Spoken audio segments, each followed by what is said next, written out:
salaamullaahi calaykum waraxmatuhu tacaala wabarakaatuhu. halkani waa walaal haftar. fadlan haddaan nagu cusub tahay subscribe saar janaalkeena, waad ku mahadsantahay la socodka muuqaalkeena. maanta waxaan rabaa inaan ka hadlo muuqaal murugo leh oo saacado ka hor uu soo dhigay bartiisa maxmaamiin yaxye oo ah youtuber caan ah, kaasi oo dhibaato u geysteen dhalinyaro Soomaali ah. sida la sheegayna dhibaatadani ayaa waxay ka dambeysay muuqaal uu saacado ka hor uu soo dhigay bartiisa YouTube-ka, kaasi oo ahaa su'aalo uu weydiiyey shacabweynaha dhalinyarada Soomaalida ah ee ku nool Nairobi, kaasi oo ahaa Salmo Boy Dair Al-Suuya taageersan tahay. marka barnaamijkaasi ayaana sida la sheegayo uu ku mutaystay in dhibaatadani lagu gaarsiiyo. maxmaamiin yaxye ayaana ka sheekaynaya bal qaabkii ay u dhaceen falkani iyo markii uu dhacayay halkii uu joogay. asxaabta qaaliga ah waxaa idinla hadlayo oo nasaan u dhaawacan waa maxmaamiin yaxye. asxaabay waxaa igu dhacday arrinkii la ii dilay waxaa waaye maadaama aan cadaalad iyo xaq ah ka hadlay oo aanan ka hadlay runta jirto ee Salmo Boy iyo Deeq Darji loo geystay. waxaa dhacday maanta markay saacad baraysay halka saac haweenimo waxay soo wacay dhalinyaradaasi ka koobnaayeen 8 qof. waxay yiraahdeen walaal Shaqbaaba kuwa qaar aan aqoon u leeyahay waxay yiraahdeen biyaa la hadlaynaa Shaqbaaba markaas ku yiri haa waa diyaar bustii aqoon ab u lahaa. waxaa dhacday in la yiraahdo brother waxaa rabaa inaan kula hadlo oo kulkulba aan kula hadlo kala hadla arrinka Salmo Boy iyo waxyaabo ku saabsan. waxaa yiri brother diyaar waaye waxba kaba qabi. waxaa dhacday dhalinyartii inaan u tago, markaan u tago inay gaari i gashtaan oo yiraahdaan brother inta ku soo wada hadlayna nabad. waxay anigoo baabuurka ku sii jiro waxaa liigu kor wacay nik la yiraahdo Axbarshiid markii liigu wacay waxay yiraahdeen intee joogtaa waa ku imaanaynaa. anigu waxaa isiri haddii aad gabatid ama haddii aad cabsi aad isgelisid waxaad iska dhigaysaa qof dambiile ah. ha iska dhigin qof dambiile ah maadaama aad dambi lahayn, because Axbarshiid wuxuu howshiisa ay tahay inuu dilo ragga tuugada ah, ragga wax dhaco, ragga doorada wato iyo ragga biskoolada wato. aniga intaasi kama saabsani mana ku jiri. waxaa la ii soo kaashtay dhalinyartii markaas markay wada hadal bilaabeen oo meesha agaaribeen la dhaho Jam Street Al-Hayaat. dhalinyartii waxay bilaabeen in haraantin la igu qabto. mid ka mid ah wejiga uu iga haraantiyo.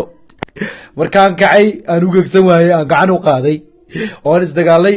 waxay ka koobnaayeen markaas 10 qof, 2 qof ayaa gadaal uga soo dirsoontay. kadib waa la iskiigu kaytay dooriyaa la soo baxay. toori markii la soo baxay aniga markii waxaan waa istaagay oo waan isdajiyay. waa la iskiigu kaytay markaan arkay in gacaqaad badan la igu sameeyaayo waxaan bilaabay inaan iska dhiciyo sidii ragtirimo ah. waxaan isiri brother waa dhibatay intaan la dhimanin ka hore geestirimo u dhimo. gacan ayaan u qaaday. markaan gacan u qaaday waa la iga badiyay maadaama la iga badnaa. waxaan noqday geesi garab waayay oo mataqaanayo weel iska saari waayay. kadib waxaa dhacday in oo mataqaanaa baabuurka gistaan. baabuurka markay gistaan ayagoo hanjabaad iyo wax walba wadaan iyo irbaaxshi iyo gacan qaad wax walba. waxaa dhacday inay dhahaan yar la yiraahdo Cadnaan Model iyo inta ma jeerteelaaba dhan waxaa balan waa inaan meel saaro oo magaalkiisa nabad ku noolaanin. waxay yiraahdeen adigoo laba jeerteen ahayn waxaad ma jeerteen oo daba dhaqlaynaysid waxaa tahay daba dhilif ma jeerteen waxay ahaayeen dad awooyaasheena xirxiray, dad awooyaasheena gumaaday iyo gacqaad fara badan. dhalinyartaasi dhammaan waxay ka koobnaayeen dhalinyaro ogaadeena. way soo kaxeeyeen. waxaa la ii geeyey ninka Axbarshiid ahaa. markii Axbarshiid la ii geeyey inta Axbarshiid la ii geeyey ka hor baabuurkii intay igu wadeen hajabaad badan ay igu wadeen. waxay yiraahdeen waxaa next ah oo kugu xijireenaa ninka la yiraahdo Cadnaan Model maadaama uu yahay majarteen. marka waxaa dhacday in ay isoo wareejiyaan askari la ii geeyo. askari walba la ii geeyo wuxuu igu sameynayay gacaqaad. waa la irbaaxayay, waa la feerayay. kadib waxaa dhacday in la ii warwareejiyo kadib in la ii geeyo ninkii ahaa Axbarshiid. markii la ii geeyey wuxuu yiri wuu ka naaxay wejigayga iyo dhaawacay saaran. wuxuu yiri aniga raalli kama ihi, waxay soo wacday maamada hooyada laakiin raalli kama ihi wax lagugu sameeyey. waxaa weydiiyey haddii aad raalli ka ahayn maxaa kugu kalifay inaad mataqaanayo aad ii soo adeegsatid dhalinyartaasi adigoo awood u laha inaad ii imaadid oo aad ila hadashid. wuxuu yiri waa ka xumaay waxaa u malaynaya inay ii keenayeen dhalinyartaani waa dhalinyaro oo ahaan jiri super power waa dhalinyaro oo mataqaanaa intii la laayay kasoo xirtay waxaana loo laayay ay ahayd darta qabiil darteeda waxay yihiin dhalinyaro maanta ku jooga magaalada xoog iyo gubaad iyo mataqaanaa qawac dhalinyartaasi waxay ii sheegteen awood xad dhaaf ah awooddaasi oo ahayd inay yihiin ogaadeen magaalkani ogaadeen ka taliyaan ani ahay daba dhilif ma jarteen maadaama aan gabar ma jarteen wax la sameynaayo aan wax la jilaayo aan muuqaal la duubaayo marka waxaa dhacday in ay yidhaahdeen sharmaboy iyo waxyaabaha ku xilisay inay igu soo ogaan ama ay dhahaan toori ayaad wadataa toori ayaad igu dishay ninka waxaa dhacday kadib inay dhahaan toori ayaad dadka ku dishaay ama toori ayaad wadataa waxay yidhaahdeen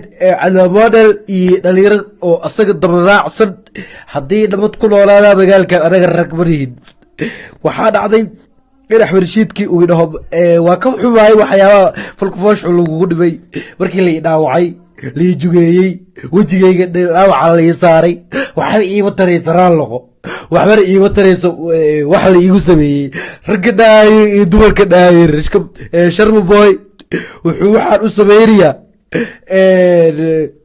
views darteeda wuxuu waxaan u sameynayaa in uu mataqaanaayo oo qabiil iyo waxaas diriyo aniga waxaa la ii dhaawacay waa su-aal aniga ma baqaay waxaa ballan qaadayaa waxaa ilaahay hortiisa ku dhaaranayaa haddii aan wax la ii dilin inaan gacanteeda wax ku dilanayo haddii aan samaynina hooyaday xakiimo aadan faarax oo siday igu soo korisaan aqoon u leeyahay ayay ka sinaystaa haddii aan maanta aarsanin